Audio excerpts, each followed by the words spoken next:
fiel, tá pra nascer no mundo um time mais resultadista que esse, pô. Pô, chega a ser inacreditável o que aconteceu em Novo Horizonte. O Corinthians chega com um time totalmente remendado, com um titular daqui, um moleque da base ali, uma mistura muito louca que tava feia de ver, assim, pior do que a escalação só o primeiro tempo. Mas, mano, no final de tudo, o Corinthians vai lá, acha um gol improvável, sai com o resultado e agora lidera o Paulistão. Tipo, expliquem essa, Teus. E outra, o pior que o Novo Horizontino tava naqueles dias que vou te falar, mano, se tivesse jogando até agora não teria feito gol, porque teve de tudo. Teve pênalti perdido, bola na trave, gol perdido embaixo da trave, nem gol contra tava rolando, entendeu? Se no ano passado, aquela cabeçada do Tchoca teria entrado no ângulo, seria um golaço. Só que o jogo virou. Incrivelmente tá dando tudo certo e até em jogo assim, o Corinthians consegue sair com a vitória. Ah, e por falar em Tchoca, né? O Corinthians ganha por 1 a 0, beleza? Mas quem fez um golaço mesmo ontem foi o moleque. Fez a leitura perfeita do lance e tirou a bola em cima da linha. É o famoso gol do zagueiro, né? O que também foi mais uma prova que ontem não era o dia dos caras, nem essa bola entrou. Enfim, mano, em termos de resultado, não tem o que falar. O Corinthians conseguiu o improvável, poupando grande parte dos titulares e de quebra ainda colocou a molecada pra estrear e ver no que dá. E vou te falar, hein, mano, esse tal de Jacaré aí é interessante, viu? Já vi mais personalidade nele do que no Léo Maná em 2 anos de profissional. Tudo bem, não foi a melhor partida de todos os tempos, mas o moleque deu conta enquanto pôde. E muita gente até se perguntou por que ele tava jogando e não o Caipira ou outro moleque da Copinha, mas acho que é porque como ele treinou com o Ramon quase que toda a pré-temporada e a concorrência também não é lá essas coisas, acabou que ele foi o escolhido. Mas assim, teve até uma estatística que eu vi que eu achei impressionante, cara. De 8 duelos no chão, ele ganhou os 8, né? O cara que não tinha jogado nem o sub-20 até então se deu muito bem no profissional. Então gostei bastante. Aí também teve o Luiz Eduardo, que já foi um pouquinho pior, né? Porque entrou numa fria ainda maior de ter que organizar o time, de ter que fazer o jogo fluir, mas ele claramente sentiu a pressão, não conseguiu desenvolver muita coisa, apesar de eu ainda achar que ele tem futebol pra jogar. É um bom menino, cara, tem só 17 anos, tem muito pra aprender, muito pra melhorar e acho que vai ser um bom jogador no futuro. É uma das poucas contratações, aliás, da base, que realmente existia um scout por trás, né? E não veio porque é amigo de não sei quem, é o empresário é tal, só que assim, depois que ele saiu, o time passou a jogar melhor e se você for parar pra analisar, o Ramon não precisou colocar nenhum craque pra mudar esse jogo. Ele não veio com o Thales, com o Memphis que nem tava lá, não, cara, ele veio com o Romero, Giovani e depois o Bidu. Só isso, e foi o suficiente pra equilibrar a partida. E o Giovani, que quase não tem mais contrato, de novo mostrou o porquê que ele tem que ficar, o porquê que ele é importante pra esse elenco, porque ele é um dos poucos que joga por aquele lado e tem velocidade, força, corta pra dentro, pro fundo, volta pra marcar. Cara, não tem pra que se livrar dele. Fora que o tapa que ele dá pro Alex Santana é tapa de quem sabe, mano. Então, Corinthians no pouco, poupando geral pro derby, até o Charles, se brincar, foi poupado também, jogaram mais com a sorte do que o juízo, claro, né? Mas conseguiram buscar o resultado improvável e de quebra ainda testaram novas ideias. O Romero de meia, por exemplo, foi uma delas. Cara, pode falar o que for, mas ele tem personalidade e sabe jogar nesse tipo de situação. Quando nada tá dando certo, ele vai lá, mano, e arruma um jeito de ajudar. É sempre assim, tá? Enfim, uma pena que perdemos pro São Paulo, né, mano? Porque estaríamos batendo recorde atrás de recorde desse jeito. É impressionante.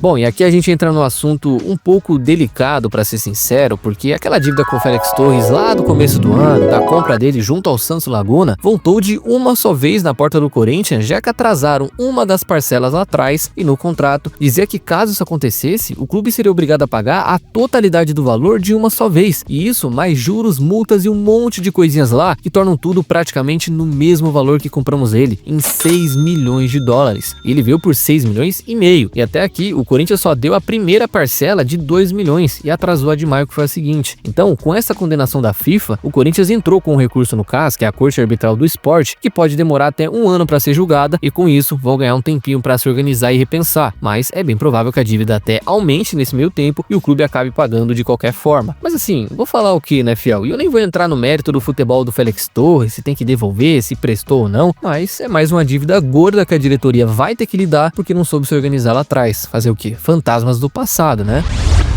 E por falar em dívida, hein, fiel, o Corinthians também teve outra condenação nessa semana referente ao Garro, de um caso que já tinha sido julgado e condenado lá em outubro do ano passado, mas que só veio a público agora, onde o Tadieres ganhou um processo no qual cobrava 5 milhões de dólares por simples impostos e encargos que o Corinthians não quis pagar, que na época davam menos de 1 milhão de dólares. E olha só agora para quanto o valor subiu, 5 vezes mais, tá comprando praticamente 2 Garros nessa brincadeira, né? E assim, mano, se fosse que nem o Félix Torres, que deixou atrasar uma parcela, não conseguiu pagar aqui, beleza, mais do que justo esse processo. Agora, ser cobrado pra pagar um imposto que nem é nosso, aí é muita sacanagem, cara, não faz o menor sentido. Só que alguém do jurídico na época, que era chefiado pelo Yoon-ki Lee, que pediu demissão pelo caso Vaidbet ali em maio, assinou um contrato assumindo o pagamento de todos os impostos e encargos do negócio. Ou seja, não tem do que reclamar, assinou, não tem o que falar. E aí o Corinthians até entrou também com um recurso no caso e vai ganhar mais um tempo também pra pensar nisso aí. Mas assim, você vê, né, fiel, por erros do passado, e esse do Garro é muito bobo, a própria gestão tá pagando agora mais de 10 milhões de dólares nessa brincadeira por 2 jogadores. Não é brinquedo não, amigão, é complicado. Bom, e não que ele esteja negociando com o Corinthians, mas o assunto Romarinho não vai passar batido enquanto esse cara não aposentar. Não tem o que fazer. Eu já vi alguns torcedores pedindo ele aqui, até porque na semana passada ele foi suspenso por doping e acabou rescindindo um contrato com o Neon da 2ª divisão da Arábia Saudita. Portanto, ele tá livre no mercado para assinar com quem quiser e no momento, além de alguns times da Série A interessados que aparentemente não tem o Corinthians envolvido, também tem um time ricaço lá do Catar, um tal de Al Sadd, que já fez uma proposta para ele e imagino que é quem deve levar.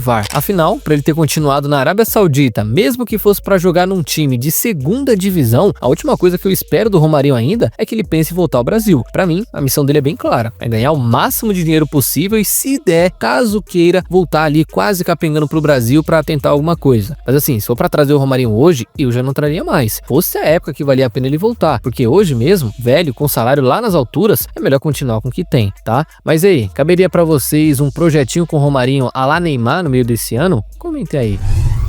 Bom, e só para não passar batido, outro dia eu até posso falar melhor sobre isso, o Corinthians finalmente apresentou para a Justiça o tal plano pro RCE, no qual pretende executar várias dívidas no valor total de 367 milhões de reais em até 10 anos. E para isso, a ideia seria de destinar 4% das receitas recorrentes anuais, ou seja, bilheteria e patrocínio, por exemplo, e mais 5% na venda de um jogador, onde teria ali um leilão e quem oferecesse o maior desconto teria prioridade no pagamento. E isso sem contar alguns outros benefícios também, mas no geral a ideia do Corinthians é quitar esse valor em até 10 anos. E detalhe, o Corinthians também aproveitou esse documento para detalhar a origem da dívida total do clube hoje, sendo ela de 926 milhões de reais com jogadores, processos, fornecedores e tudo mais, 817 milhões de dívida tributária, ou seja, com o governo, e o restante 667 milhões com a Arena, o que totaliza aí 2.420. Enfim, pelo menos uma boa notícia em meio a tanto caos, né? Quero ver se daqui pra frente o clube vai conseguir se organizar para honrar essa medida e se tornar um clube mais profissional e com mais credibilidade, né? Porque tá foda, cara. 2.400 é muita grana.